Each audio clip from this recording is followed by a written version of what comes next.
గురుగారు, కార్తీక మాసంలో అందరూ పాటించేది ఉపవాసాలు. ఈ ఉపవాసాల్ని చేసే పద్ధతి ఏ రకంగా ఉండాలి?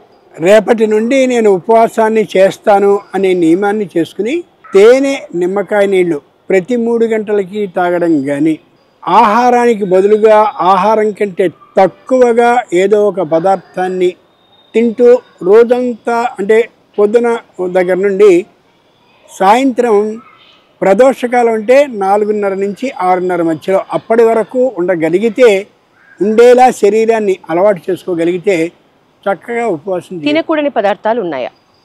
తినకూడదు అంటే కాశీకి వెళ్ళి కొందరు విడిచేసి వస్తారు, అవి తినకూడదు.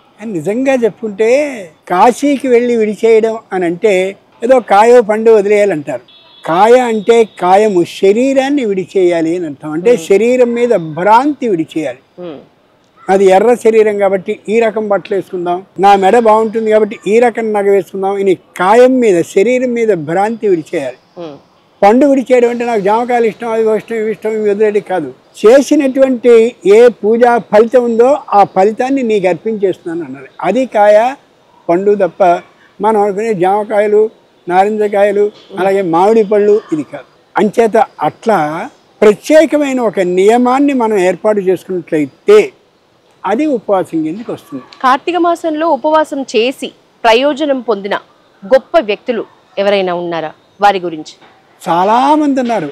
కార్తీక మాసంలో ఉపవాసాన్ని చేసి ఆరోగ్యం ఎంతో బాగుపడ్డ వాళ్ళు చాలామంది ఉన్నారు. ప్రత్యేకంగా మనుషుల పేర్లు అవి చెప్పినట్లయితే అది హాస్యాస్పదంగా ఉంటుంది. అనుభవాత్మకంగా ఎవరికి వారు కానీ ఒక 1 నెల రోజులు అలా ఉండగలిగితే చాలు. ఈ అయ్యప్ప స్వామి దీక్ష చేసే వాళ్ళందరూ కూడా రాత్రిపూట మాత్రమే భోజనాన్ని చేస్తారు. ఎంత ఆరోగ్యకరంగా ఉంటున్నారు, అంత చల్లోనూ అంత ఎత్తుకి ఎక్కగలుగుతున్నారు, దిగగలుగుతున్నారు.